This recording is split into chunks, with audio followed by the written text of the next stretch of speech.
Good morning, everyone. Good morning, everyone. Please shut your mobile phones off. Thank you.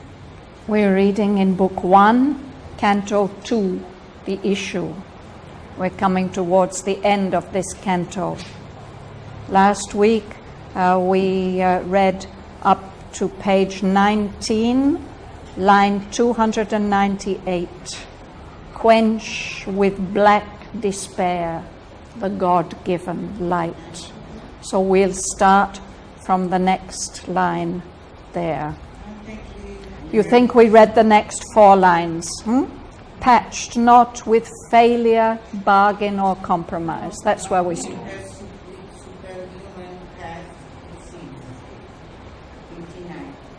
In her, okay, sorry, yes. In her, the superhuman cast its seed. Aurobindo was explaining to us how we human beings, we have to obey the earthly law, the laws of nature. But in Savitri, there's a greater force which doesn't allow her to accept those laws. She has come with the mission to change them. So we'll read on from line 290. Bhavan, will you begin, please? 290.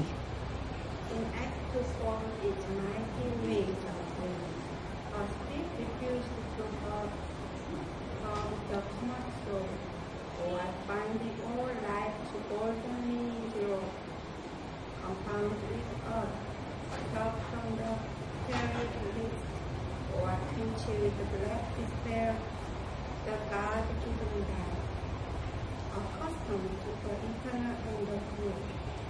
Be conscious of its divine founts, has not from mortal Frailty, yes. frailty, pain, and Relief. Catch not with failure, bargain, or compromise, or what she had to do, or what to speak. Writing the unfinished story of her soul, in thought and action, bravely natured, she affected not to close the luminous page, cancel her commerce with eternity, or set the signature of a lift ascent to the good balance of the world exchange. Thank you. We're on page 19. Bhavan has just read lines 290 to 305. In Savitri, there is something superhuman, a seed of a greater being and race.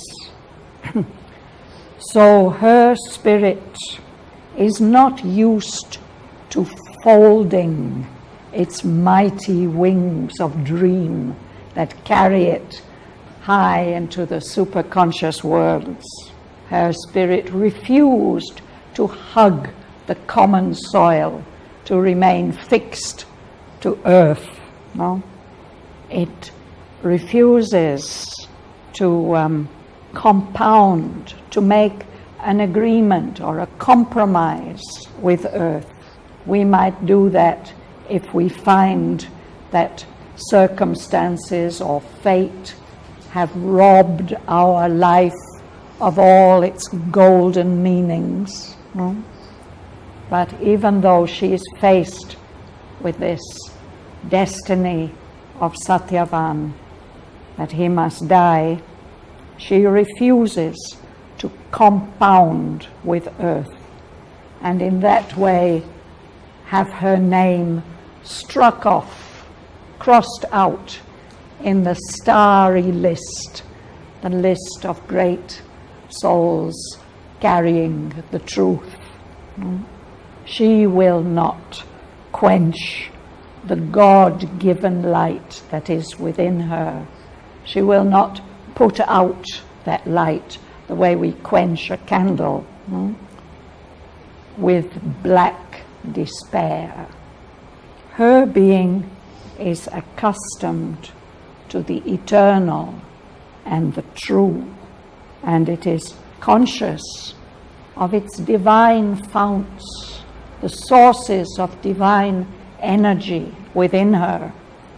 So she's not asking as we human beings ask. We feel unable to bear a certain degree of pain.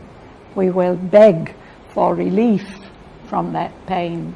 We will even accept unconsciousness as a relief from pain.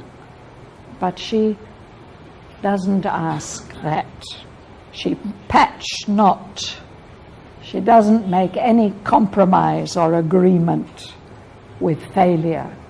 She's not making any bargain or compromise. She's not going to accept failure at all. Our being also has divine founts. None of us would be here if we didn't have a connection with a divine source. But we are mostly not conscious of that. Savitri has become conscious of the divine source of her being and her strength. So she's not going to compromise in any way. She has come to earth with a work to do, a word, a new creative word to speak. And in her human life here, she's writing the unfinished story, the unfinished history of her soul. She's writing that story in thoughts and in actions that are engraved, very indelibly carved in the book of nature. Her thoughts and actions are going to have lasting consequences. And she's not going to close this page of light on which she's writing the story of her soul. She's not going to cancel her commerce, her exchange with eternity, her communication with and what she is offering to eternity and what eternity is offering to her. She's not going to give her signature of weak assent, weakly accepting the brute balance of the world's exchange. Round about now, it's the time when we have to give our annual reports for the expenditures of the previous year, and somebody has to sign off and say, yes, according to me, this is okay. But when she looks at this balance of the world's exchange, the exchange of forces and actions here on earth, she's not going to sign off and say, yes, it is okay. There's something wrong with it, and she will not accept it. Ami George. A force in her that toiled since earth was made, accomplishing in life the great world plan, pursuing after death immortal aims, repugned to admit frustration's barren road, forfeit the meaning of her birth in time, obey the government of casual fact, or yield her high destiny up to passing chance. In her own self she found her high recourse. She massed with the iron law her sovereign right. Her single will opposed the cosmic rule. To stay the wheels of doom this greatness rode. Thank you. Anybody would like to ask anything about these lines? Sorry? Yes. It seems that there is a plan. To us, often things seem very random, as if it's all happening by chance.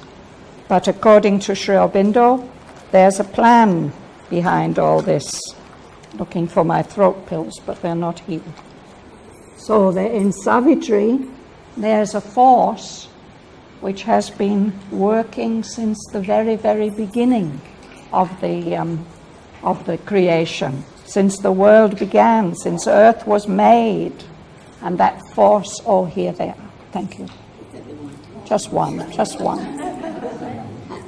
Somebody showed me and now I always have it. Accomplishing, fulfilling in life this great world plan. This force, when it is embodied, is accomplishing in life the world plan, and when it's disembodied between births, it's still pursuing immortal aims, aims that don't die. So that force in her repugned, we know the word repugnant, right? Something that fills you with disgust, that you will not accept. So here it is used as a verb. It felt disgust.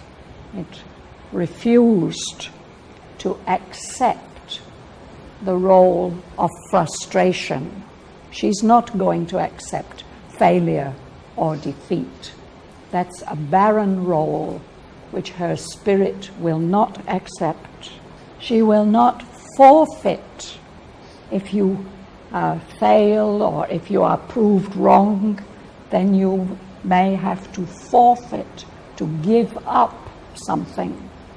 But she's not going to give up the meaning of her birth in time. She's come here for a reason.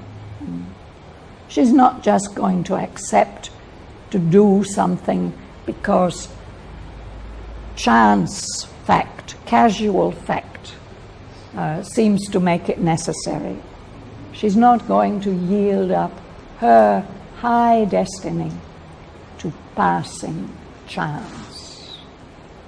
Why does Satyavan have to die? Who can say? It seems that he's not worthy of that he's a very special being. So how come he has to die? Why do human beings have to die? Very often it seems that people leave their bodies because of passing chance. Savitri is not going to accept all that. And where is she going to turn for help? To her own self, to her own inner being. She matches against this iron law of earthly fact her sovereign right, her divine right, her right as a ruler. The soul, the spirit, has the right to control material fact. And she is claiming that right.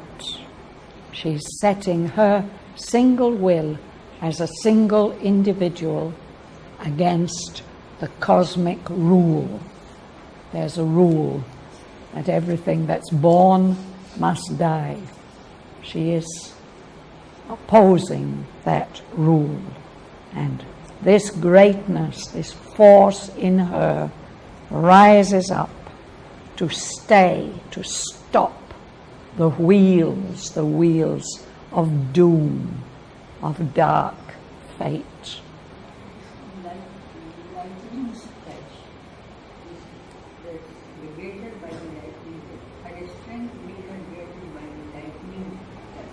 That's the next line, which Ramanarayan is going to read for us.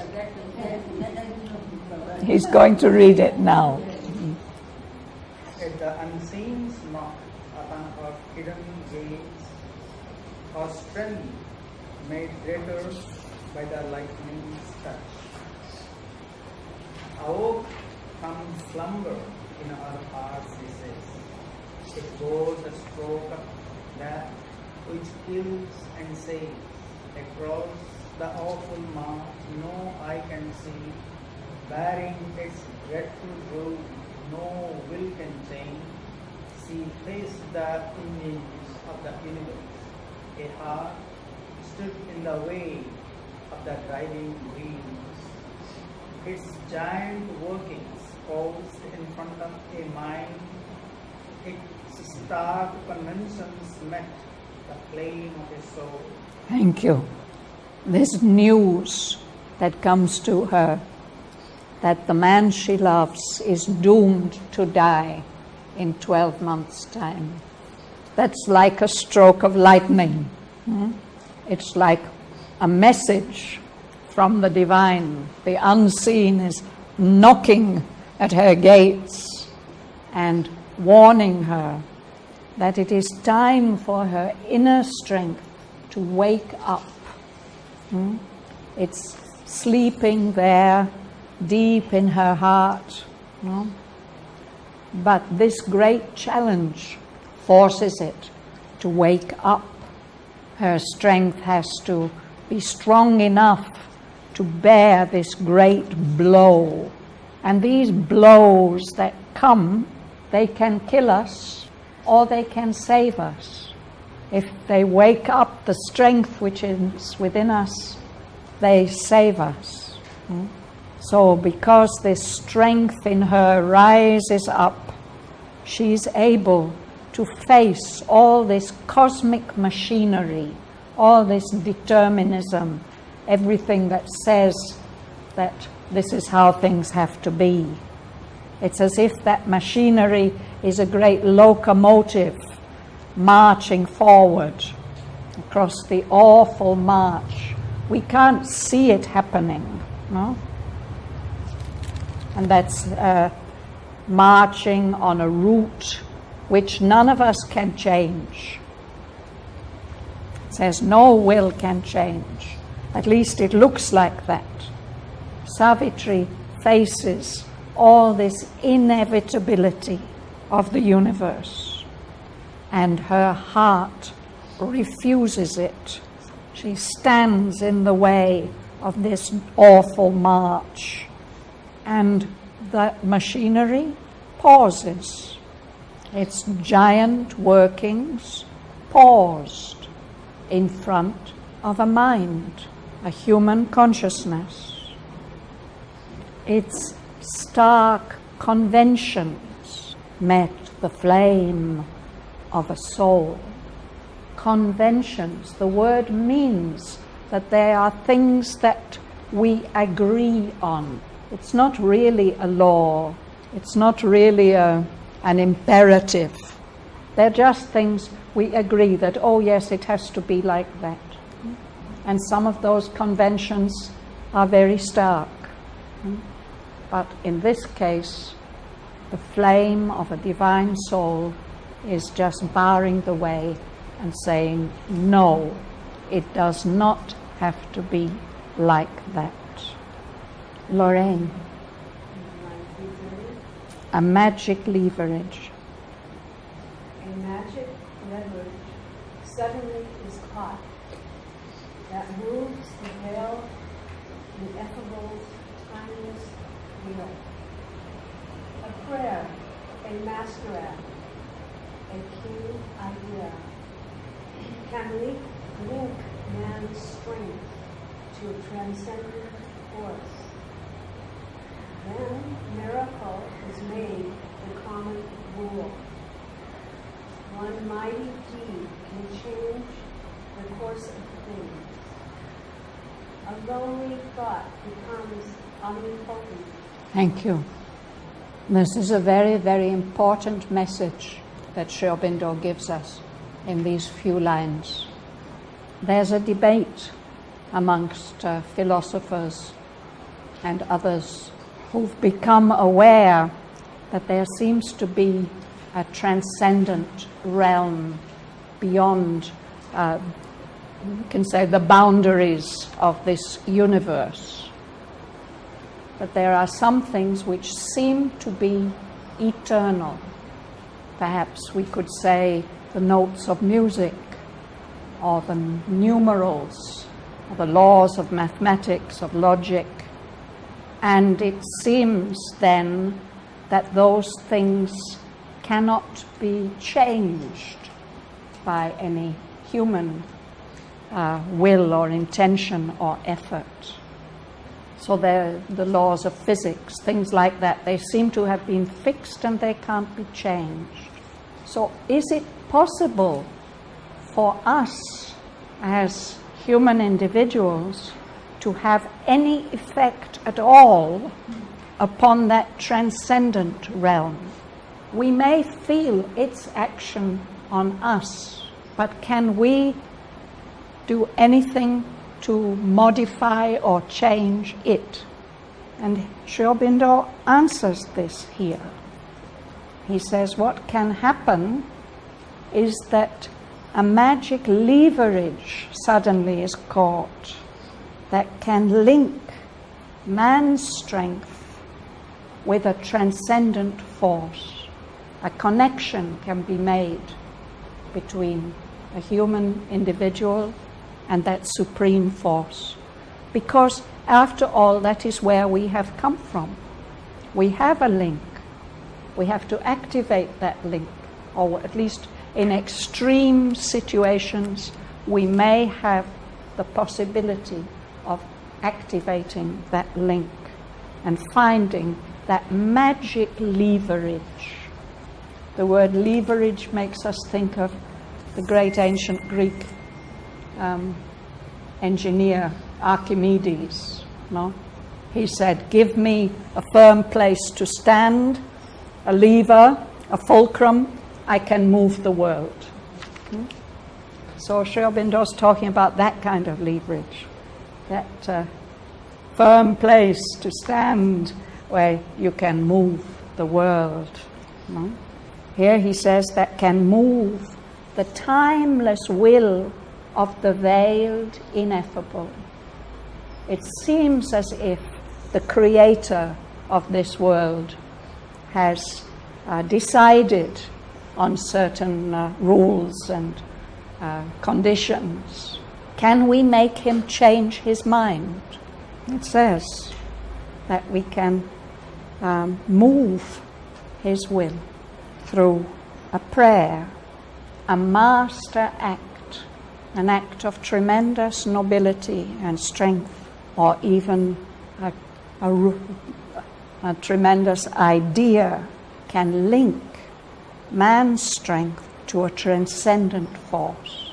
And when that link is established, then miracle is made the common rule.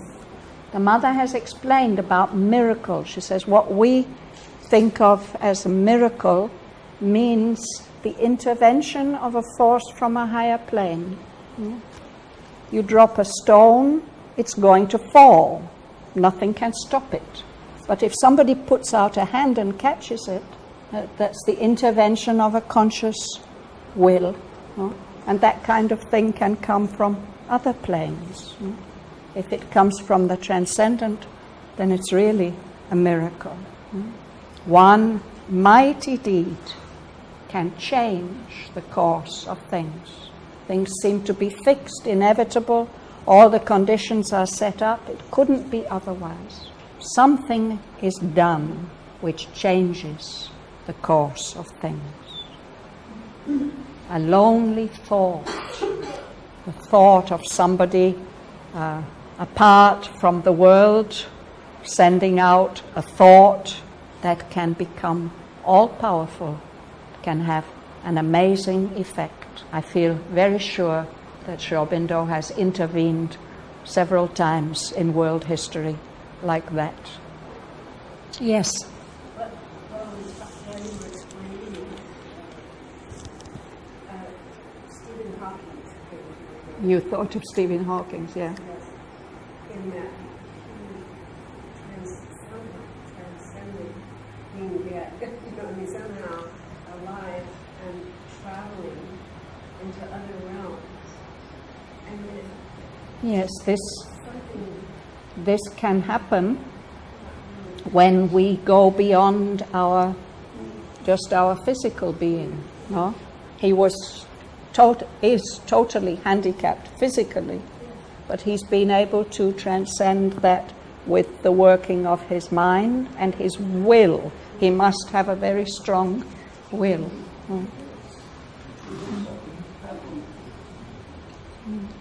See, there's a new young Hawkins in India. Yes. Just whether it'll happen or not. But I've seen this happen in my own life, that a prayer and a small action was able to completely change the course of things in a most unexpected way.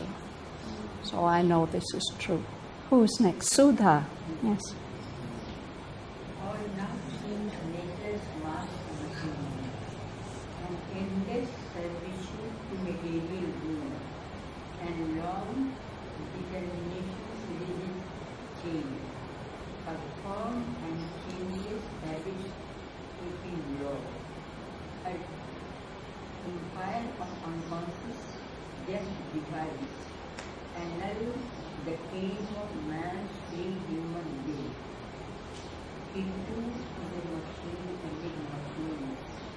The physical brain comes out the fumes of thought. The beating heart cuts out emotions moves. An insentient energy fabricates the soul. Or the period of the world reveals the signs of a time dance, repeating her old steps which circles around matter's binding force. Thank you. Anything to ask? All these things, in the effect of the previous line, a lonely thought becomes omni. This is the Now he's telling us why that needs to happen. Because here, in our material life, everything seems to be determined by nature. The laws of physics and thermodynamics and things like that. No? All now seems nature's massed machinery. She's got everything fixed. And we human beings seem to be endlessly bound to matter, to the rule of matter, as if we're the servants of material rule. If we look at it very, very strictly in a materialistic way, it seems as if everything that we think or feel or do has somehow been determined from the very beginning, from the Big Bang, or however the universe began. There's this long chain, and even our personalities, what we are and who we are and how we feel, seems to be dependent on things, on the way our parents brought us up and our education and so many things. Our whole thought and attitude, everything has been fixed like that. And then we see that nature seems to have laws. Here Sri Aurobindo says they aren't laws, they're just habits. And habits can be changed. But these habits have been fixed for so long that we don't think that they can be changed. And nature is so clever. She rules her with her empire of unconscious, deft device. She's so clever, it's amazing if we go into the details of how things happen. There are certain wasps that lay their eggs in the bodies of living spiders. Normally those spiders would catch them and kill them, but somehow the wasp manages to get under the body of the spider and lay its eggs inside, and then its little ones hatch, and they've got a nice food source to help them grow. There are many such amazing things in evolution. No? There's something about the banyan tree, I think, is fertilized by a wasp, and that wasp somehow has to get its eggs inside the banyan tree's fruit. So it lays them in the flowers, and when the flowers ripen, the eggs of the wasp are there. So nature is full of these kind of deft, clever devices for getting her work done. But we say it's all unconscious. It seems to be all unconscious.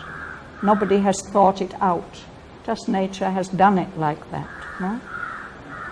So all these factors, the massed machinery of nature, our servitude to material rule and the long chain of determination and the habits which we think are laws and this rule of nature, all these things, and now the claim of man's free human will. We have the feeling that we can choose, that we have free will. But there are so many things determining what we decide that maybe our will isn't as free as we feel it is. No? And that's what he explains in the next sentence, that he too, a human being, is a machine. And we're all machines. And all the living creatures are machines of one kind and another. And in us, the brain just is set like that to pump out the shapes of thought. We all think similar shapes. No? A beating heart. Here's this physical heart in our breasts. Somehow it pumps out, cuts out like a pattern-making machine, cuts out the molds, the patterns of emotions, so that we all feel in some similar ways. And an energy which actually is insentient, which is not really living, it doesn't have senses, somehow that fabricates in us the feeling that we have a soul. This is the perception that human beings are machines. No? And there's another 2 sentences. Patricia, would you read them? Or the figure of the... Or the figure of the world reveals the signs of a timed chance, repeating her old steps in circles around matter's bounded processes. A random series of inapt events to which reason lends elusive sense is here, or the empiric life's instinctive search, or vast ignorant minds coalescing work. Thank you. So this is continuing what he says, all seems. This is the way things seem to be, and these are different explanations that human beings have given for it. No? The determination of nature's massed machinery, the automatic workings of body and brain. Another way that philosophers have explained the world, they say it's all just random. Random, chance. But this chance is tied, it is limited to a certain extent by the laws of matter. Or it may be that everything is random, things just happen without any particular order or suitability, but our reason interprets them in a particular way. There's the image of if you hold a candle flame up to a silver plate, you will see a pattern of fine lines radiating from where the light falls. But in fact, that pattern of lines is just random all over the whole surface. It only looks like a pattern if you focus on one point that looks like the center of a pattern.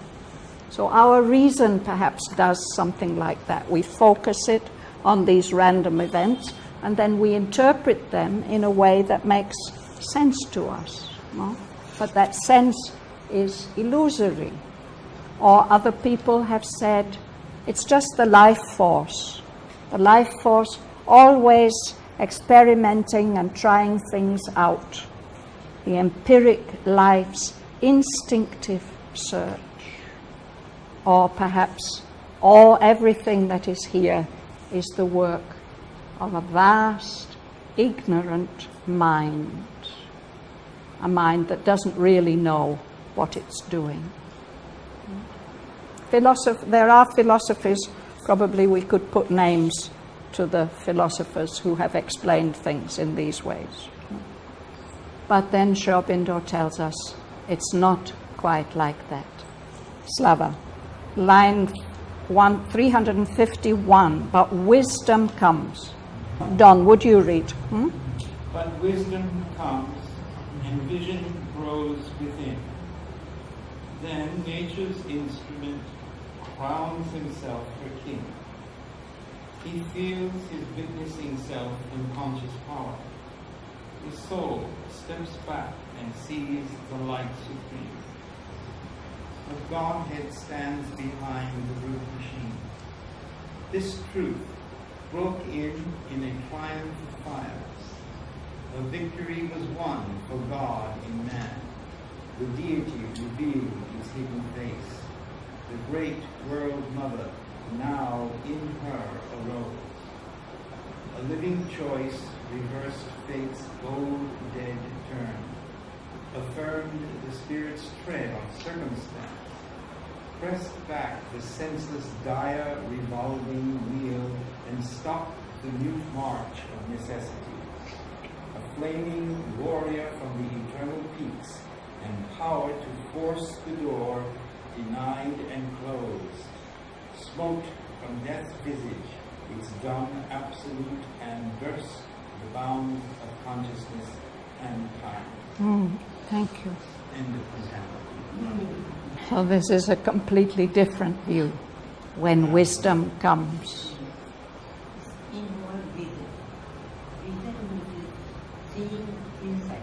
The inner vision, which can see inside and outside. It can see the inside of the outside. Yeah. But it has to grow within. We don't have it until it grows within. When wisdom comes. Then a direct knowledge, not a knowledge that comes to us through the senses or what we've been taught or what we've learned. Vision, knowing directly.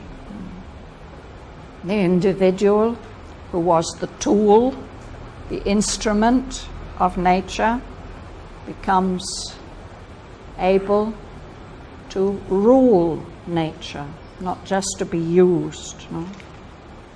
And this has several characteristics. He becomes aware of his own self, witnessing everything that's happening, and he becomes aware of his own conscious power.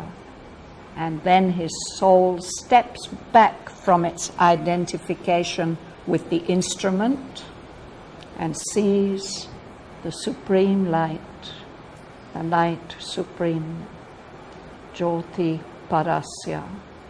Sri Aurobindo'S Gayatri Mantra advises us, let us meditate on that best form of the sun, the light of the Supreme, which shall illumine us with the truth.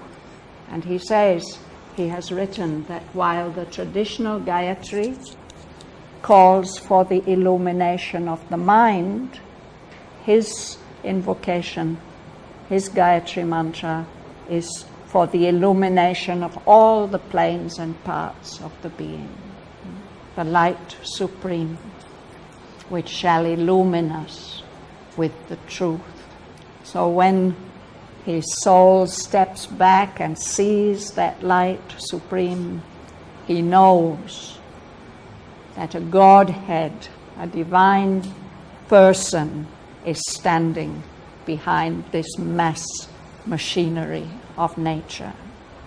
In Savitri, this truth broke in a triumph of fire, of powerful energy. Through her, a victory was won for God in man. The deity, the divinity in her, revealed its hidden face. The great world mother now in her arose. That's the power that has incarnated as Savitri, the great world mother. And the living choice of that power in Savitri reversed the cold, dead turn of fate, which says that Shraddhavan has to die. She's able to cancel that decision. That living choice of this woman, this human being, this divinity in a human form, affirmed the Spirit's tread on circumstance, that the power of the Spirit can change circumstances, and it pressed back this senseless, dire, revolving wheel of cause and effect, of endless determinism. It stopped that mute march of necessity which says things have to be like this and cannot be changed. What is the world mother? What is the world mother? The world mother, if you ask me what it is the conscious force of the Supreme who has given birth to all this, loves all this, says yes to all this in the creation. The dynamic, conscious force of the Supreme power, the Supreme existence. If anybody has a better definition, anybody would like to say what they understand by the world mother. Is it Prakriti or Aditi? Prakriti and Aditi and Shakti and Ishwari, these are all labels, and maybe they denote particular functions and actions of the world mother. One label Sri Aurobindo has rather surprisingly put on her is Purushottama. Usually when we think of Purushottama, we think of a male individual. But he says the mother is the Purushottama. Sorry? Paraprakriti, supreme nature. Para. I think the world mother means specifically not the transcendent aspect, that which is beyond the cosmos, but what's caring for everything down here. This is the world mother, watching us, making us move. All these sheep here, everything is happening. In other words, she no longer is the individual divine. She's become one with the universal. The great world mother now in her arose.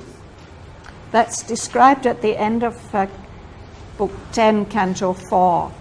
This little figure of Savitri standing there facing death, and how the world mother enters into her and speaks for her. Savitri herself doesn't speak.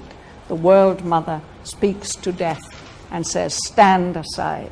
So there are these very, very powerful last 4 lines which make us think of our mother, world mother, Mira Aditi.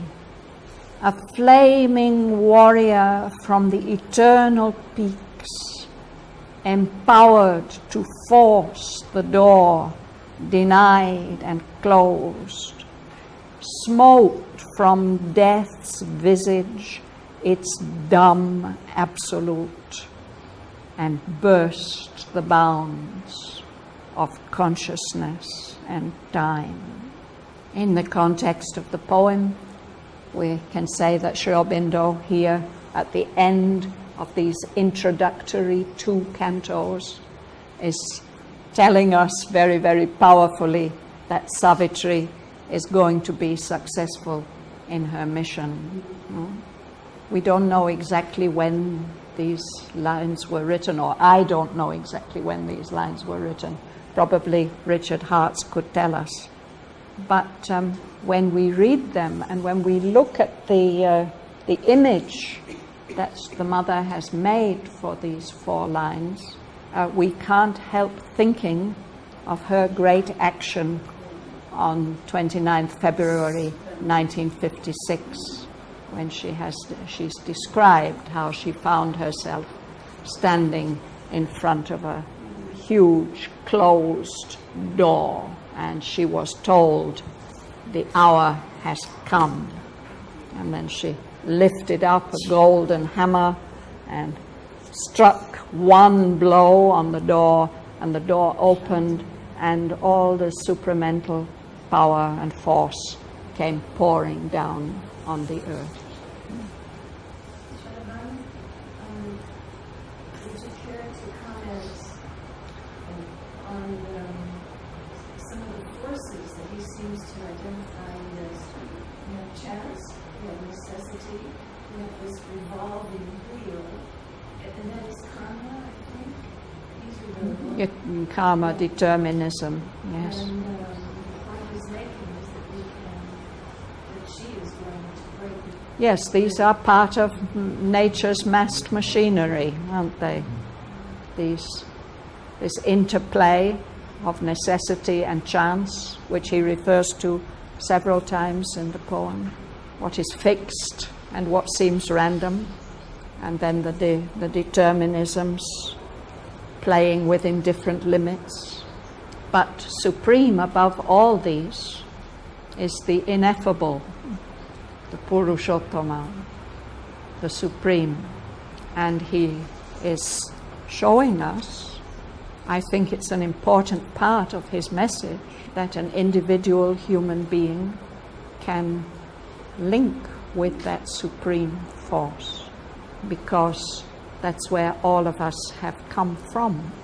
There's a chapter in The Life Divine about how we shouldn't feel that we are too small. We have a significance, an important role to play.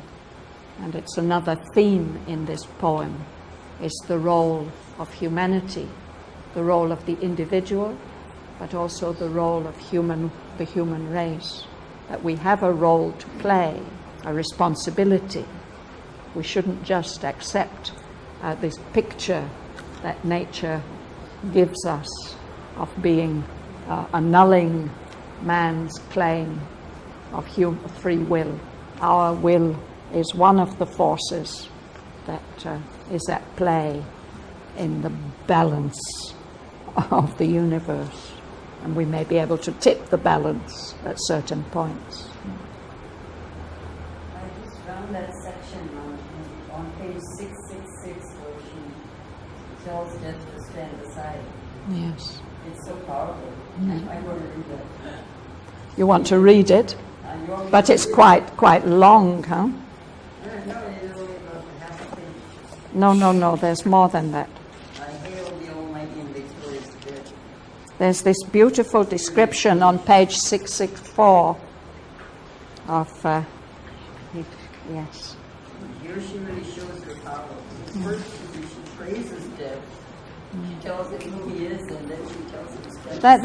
That's the descent of the Supreme Mother. But just before that, there's description of Savitri. Savitri facing death. He challenges her. He says, "Show me, if the mighty Mother is with you, show me her face, that I may worship her." And Savitri doesn't answer him. No?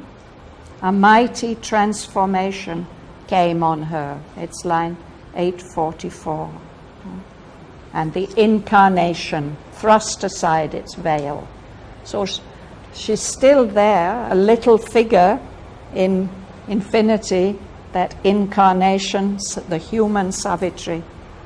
It's standing there, and yet it's the very house of the eternal. It's housing the eternal, as if the world's center were her very soul, and all wide space was but its outer robe. And then she experiences a descent of the Supreme Divine Mother into her. And then a voice was heard. It's not Savitri who speaks. A voice was heard that says, I hail thee, almighty and victorious death. Live, death, a while. Be still my instrument.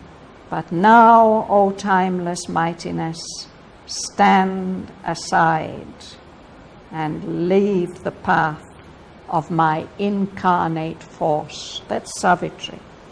Release the soul of the world called Shraddhavan, freed from thy clutch of pain and ignorance, that he may stand master of life and fate, man's representative in the house of God, the mate of wisdom and the spouse of light, the eternal bridegroom of the eternal bride.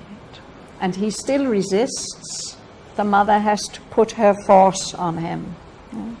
Finally, he has to run away, abandoning hope to make man's soul his prey and force to be mortal the immortal spirit. Afar he fled, shunning her dreaded touch, and refuge took in the retreating night. And then all those symbol worlds that he's been showing to Savitri, they all just dissolve. But that's still not the end. The voice was heard, but it's speaking to her, no? It's just heard. Because at the 927, it says she spoke, death unconvinced, resisted still. That is she the mother, the voice. The voice that's speaking is speaking through Savitri, no? He doesn't say that. So we'll stop there for today. No, let's just play the last three of Canto 2. We'll hear Mother reading some of the later lines of Canto 2. Oh, yes, Discover Life. Yes. The magic level suddenly it's caught that moves the veil ineffable, timeless wind. A player, a master, a king idea can lift man's strength to a transcendent force. A flaming warrior from the eternal peak, empowered to force the door denied and closed. Smote from death's visit, its dumb absolute